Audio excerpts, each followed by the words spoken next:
Good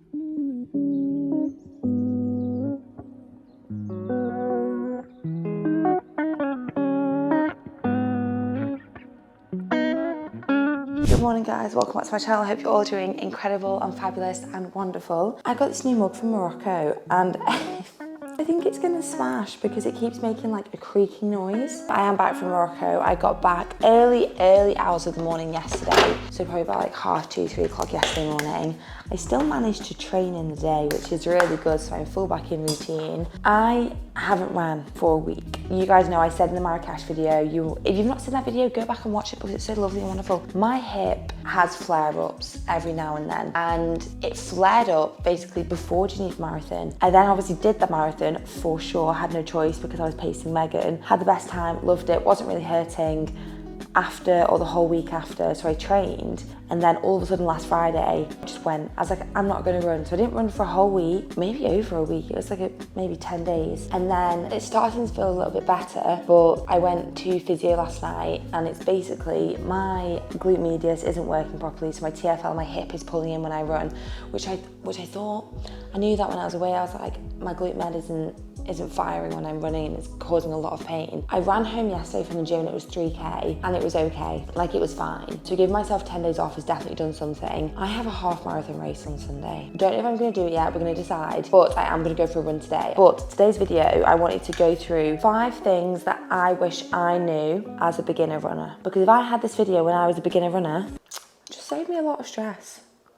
I'm just going to chat to you guys about BetterHelp, which is in paid partnership, and I hope you enjoy. I think it was like 2 weeks ago I touched base with how I'm getting on with therapy still with BetterHelp. You guys know that I've been with them for over a year now, and I've used the app in terms of therapy and how it's made me feel, and so many of you reached out to me last month on Instagram, and I just thought that was really special because if we're open up communication about therapy, I think it's a really great place to be. The reason that I personally prefer going with BetterHelp than, this again might be very personal to me, rather than a face-to-face therapist, I don't love getting in the car, the journey, parking up, getting somewhere, the timing, traffic. It makes me more stressed to get to a location to have face-to-face therapy, which is why in the first place I went with BetterHelp, so I could just sit in my lounge, very relaxed, bottle of water, usually in my pajamas with a blanket. And when you feel comfortable in those situations, I find you're more comfortable talking to your therapist. Obviously with BetterHelp, and I've said this before, you can do it via messaging.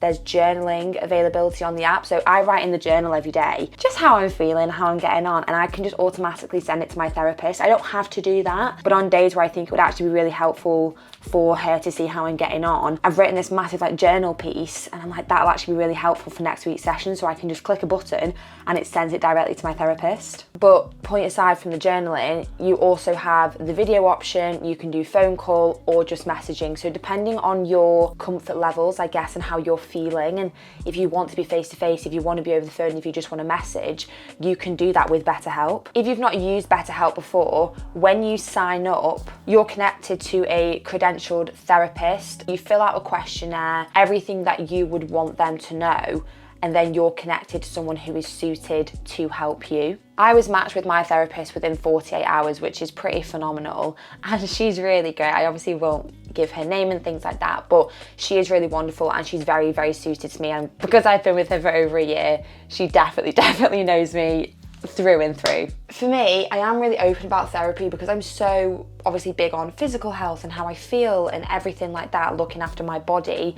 I'm also really big on mental health because if this isn't working, the body's not going to work, and I quite like sharing that. If you do think you might benefit from therapy, I would definitely consider BetterHelp. You can either click the link in the description or visit betterhelp.com/Lucy Davis. If you do click the link, it does help support my channel, but it will also give you 10% off your first month of therapy. If you've got any questions, drop me an Instagram DM. I wouldn't do it on YouTube comments because then, do you know what, sometimes it's quite a personal thing. If you've got any questions about it, drop me an Instagram DM. This is my Instagram, and let's go for a run. Okay, the first of the 5 tips of what I wish I knew as a beginner runner is footwear. The footwear thing, I think from social media, gets really complex and really complicated because there's a lot out there in terms of you should wear these shoes, you shouldn't wear these shoes. I think the most important thing is to listen to yourself and listen to your own body. I definitely just like kind of copy people's footwears of what I thought looked nice or what people were wearing, and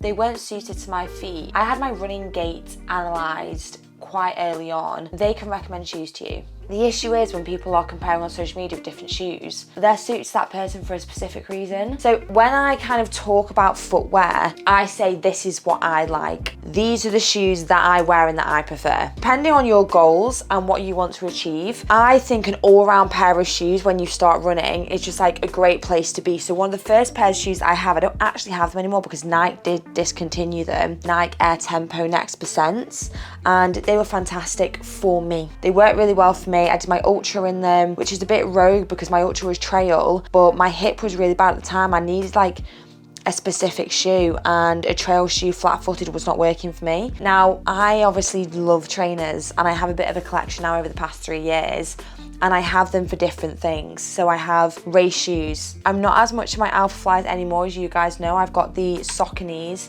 and also the Adidas Pro 3, which are these shoes that I think I'm definitely gonna race in on Sunday when I do my half marathon. I also have the Adi Zeros that I've started to wear, but I do have a variety of different shoes. These have been fantastic for me recently. I'm pretty sure they're called the Adidas Supernova, for an easy aerobic running shoe with no carbon plate. Now, when you're doing all your easy runs, your aerobic running, you don't want to be running in a carbon plated shoe. It's not good for your calves, it's not good for the continuous training. So those have been really good for me. And then the Nike Zoom X. I'm having a few issues with those. They're really hurting the bottom of my feet, which is why I've started to wear the Supernovas, and I'm getting along really well with them. But footwear is a really, really interesting one because I wish I had knew, or someone said to me, just get your running gait tested, do it yourself, find out what's comfortable for you, and not necessarily just what other people are wearing, or don't just base it off what they look like. Whereas I did love an aesthetic trainer, but obviously make sure it's good for your foot and your shoe and how you're wearing it as well, not just solely what it looks like. So I think footwear is really important. If you can invest in like 1 or 2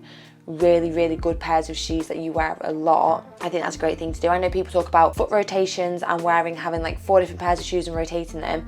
I think for a lot of the time, when I'm talking as a beginner runner to people, that is a big financial commitment to just get like 4 pairs of trainers when they're not cheap, and then rotate all of them. So what I'm saying to you as a beginner runner is get a pair that is really suited to you, that is really suited to your foot. If you can get a running gait tested and get your analysis tested, that'll be amazing, because then you're not going to get as many niggles and injuries and issues with your feet and with your joints in general. That was tip number 1. We're going to go into tip number 2 when I get onto my run.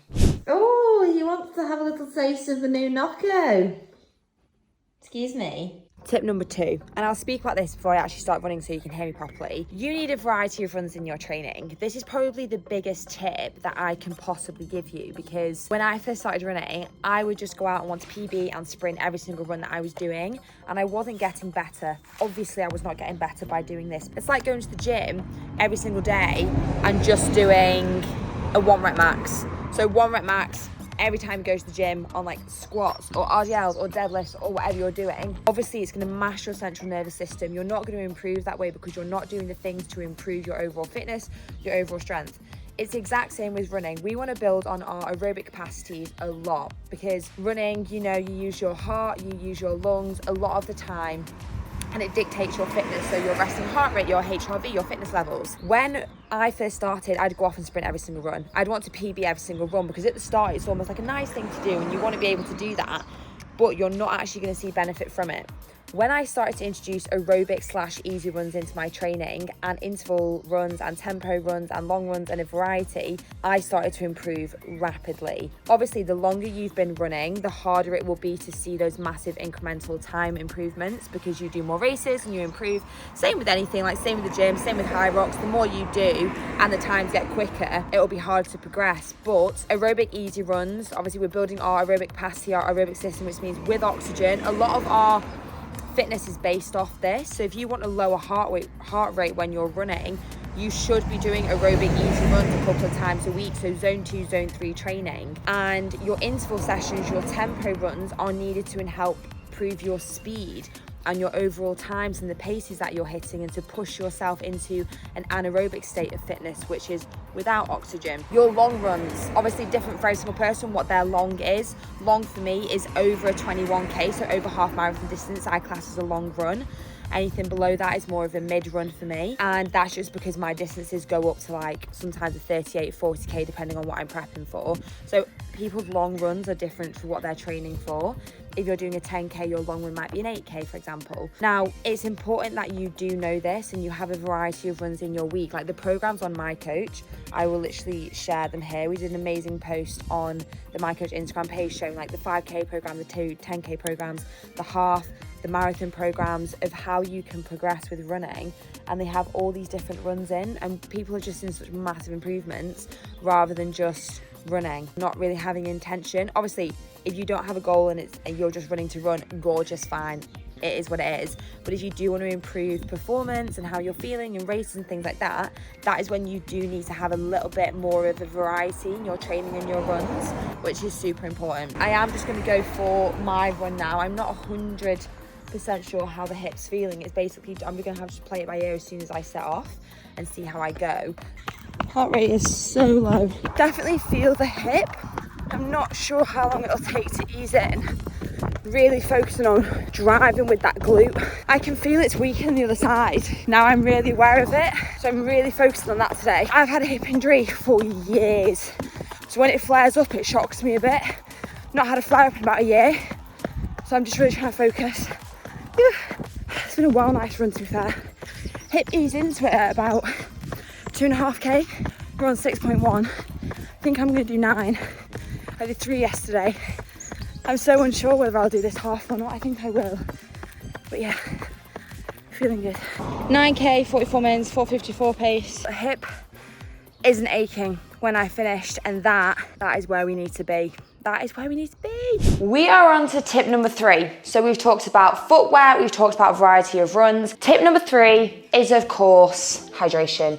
Hydrated AF. The reason I want to talk about this is like as a beginner is because I wish that I had been so anal about hydration from the start. When you are running, you sweat, whether it's cold, whether it's warm, especially in summer, you do sweat a lot. Like I really do actually, I'm a heavy sweater in general. Now, when you sweat, you lose electrolytes and sodium. And when you lose these, you get really dehydrated. It affects your cognitive function. It increases fatigue levels. You get cramp. There's so many physical and mental effects that happen through losing electrolytes and getting dehydrated.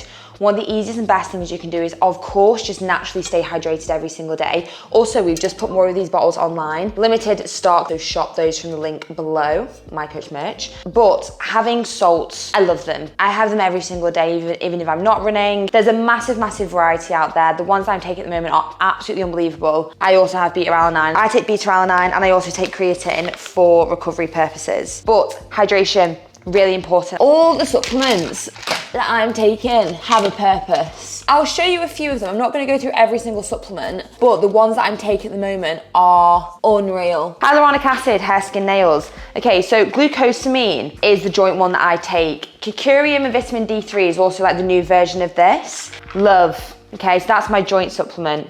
Zinc, daily multivitamin, retinol, and omega-3. Code LucidE for my protein. Unreal. I will tell you tip number 4 soon. One of the most important things is nutrition. The reason that I say this as a beginner tip is because when I first started running, I was in the trap for a little while of basically looking at how many calories you burn on a run, which obviously, depending on the run distance, it can be a lot of calories. And I think when you first start running, one thing that's really difficult is detaching yourself from looking at those calories specifically and trying not to focus all your attention on that. I've always been quite a good eater since I started running and things like that.